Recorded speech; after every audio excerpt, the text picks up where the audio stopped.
This GTA 6 leak situation is getting out of hand. It went from messy to potentially life changing for whoever is behind this because Take Two is no longer simply chasing clips around the internet and sending copyright strikes or DMCA takedowns. They have taken the fight into federal court. They've filed subpoenas. They are seeking information from Microsoft and Discord in an attempt to identify this person or possibly the group behind this entire cyber leak operation. And considering the specific information Take Two is requesting, I don't think the people responsible can keep treating this like some harmless internet game or their cash grab that they're doing. Welcome to the channel, everybody. Jimmy or Chaos. Today, I'm going to get you updated on the debacle that is the biggest hack of the century. I don't know about that, but the GTA 6 hack with CyberLeak and dropping all of the gameplay and which build do they have, and potentially ruining the reveal for all these developers that have spent a decade on this, and then Netflix spent a lot of money probably partnering with Rockstar. It's a mess.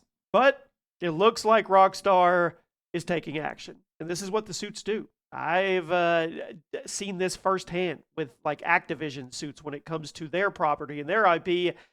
You don't want to be on the other side of this. And if you guys don't know what's going on with CyberLeak, I put up a video the other day. You can go watch it. Basically, they have a build somehow, and they are using it to make money, to promote their meme coin, and to make money off the fees. That's what they're doing. They say they're doing it in protecting the gamer from what's going on with all digital, which is absolute BS. They're doing it, and it's a cash grab. And they just posted a video a couple hours ago. I think it's video number 6.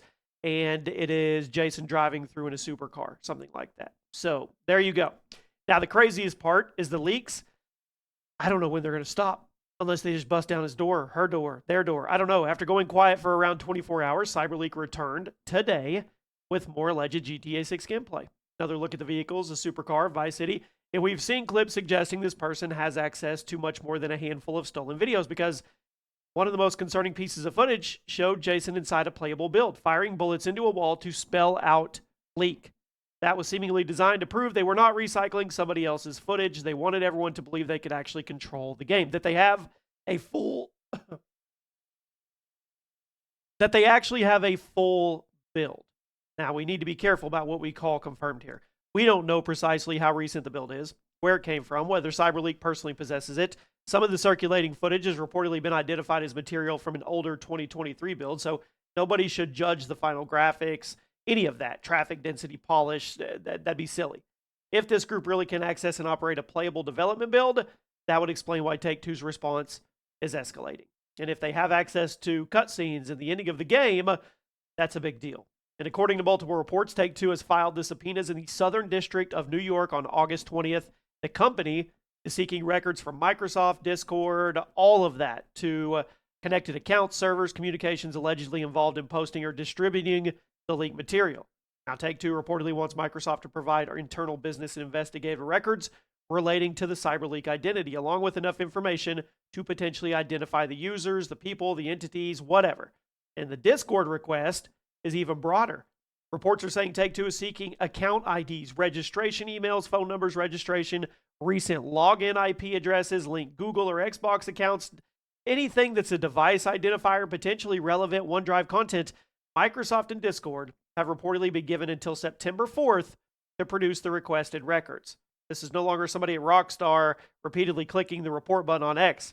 The lawyers are involved, and they're attempting to follow the digital trail back to the real identity of this person, which they're going to find them. They are. I mean, there's an important distinction here. A DMCA subpoena is not the same thing as the FBI kicking down somebody's door. It does not mean anyone has been charged with a crime. Take-Two is currently using a legal process to request information that could identify an alleged copyright infringer. Now, we don't know yet whether Microsoft or Discord will turn anything over. We don't know if they're going to object to parts of it or whether the records will lead directly to the person responsible. I mean, that said, this is huge. Anonymous internet accounts can feel untouchable because all the public sees is a username and avatar, and they get these dopamine rushes and get all this attention all of a sudden for what they're doing, and it can blind them to what's actually going to happen in real life. I've seen this a lot over my YouTube career. Behind that account, there may be an email address, an IP history, a phone number, Xbox connection, something that they forgot to hide. One clue. That would be all it takes. Once information from several services is combined, Anonymity, I mean, it can fall apart quickly. This is also why people need to stop randomly accusing creators or other internet users of being involved. I have seen speculation attaching real names to this with no proof. Some people are pointing toward anyone who reposted a clip or joined a server or publicly discussed the leaks. That's just irresponsible. Sharing a server with somebody does not make you a hacker. And talking about leaked material does not mean you stole the build. We're talking about it. I definitely don't have the means or capability of doing that. I'm not smart enough. The scope of the reported Discord request makes that important. Take-Two is reportedly examining accounts that communicated in specific servers during that period. So that could produce a lot of names belonging to a lot of people that had nothing to do with the breach. And the legal process is supposed to help separate the person who obtained or distributed the copyright material from everybody else who was standing close. And I mean, CyberLeak's public presentation just makes this thing crazy. The account has framed these leaks as some kind of protest against anti-consumer practices, making demands involving digital pre-orders, offline access. They want a true apology from Take-Two and Rockstar. Game preservation. That's their legitimate concern. But, I mean, they're using the attention to promote a cryptocurrency coin. A meme coin. Come on. Makes the entire thing look like it's a cash grab. Biggest game in the world. Drive attention, money towards themselves. Even the Stop Killing Games movement publicly distanced itself from the leak, stating that using illegal methods to make their point was unacceptable. And the crypto part, come on. If investigators believe somebody's financially benefiting from distributing stolen copyrighted material, this is going to get really bad. I'm talking bad. I'm not claiming that automatically creates a specific criminal charge, but when money's involved and across state lines or countries or whatever, yeah, Take-Two has every reason to take this seriously. GTA 6 is not merely another game on the calendar. This is the game of the century. I mean, we saw this problem with the huge 2022 breach. People looked at unfinished animation, missing textures, and it hurt the perception. And they're going to use that, I promise. And the timing makes it worse. Rockstar is about to do the extended look with Netflix. How's Netflix looking at this? I mean, obviously, this is old stuff, but still. But then you could look at the other side and say it's generating more hype than ever, but then GTA 6 generates its own hype. So I don't know.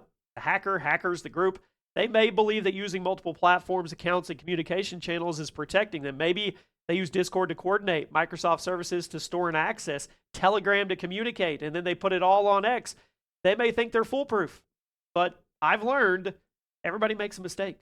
And especially something where there's so many different ways they can find information out. Take-Two is not waiting around for CyberLeak to get bored. It is actively attempting to find the people responsible. Trust me, they have the money, the attorneys, the motivation to get to the bottom of it. The leaker may continue posting clips in the short term, but every additional upload potentially creates more evidence and gives Take-Two another reason to aggressively pursue them. They're going to catch them. It's just a matter of time. So let me know what you guys think. I mean, it's wild. If they wanted Take-Two's attention, guess what? They got it.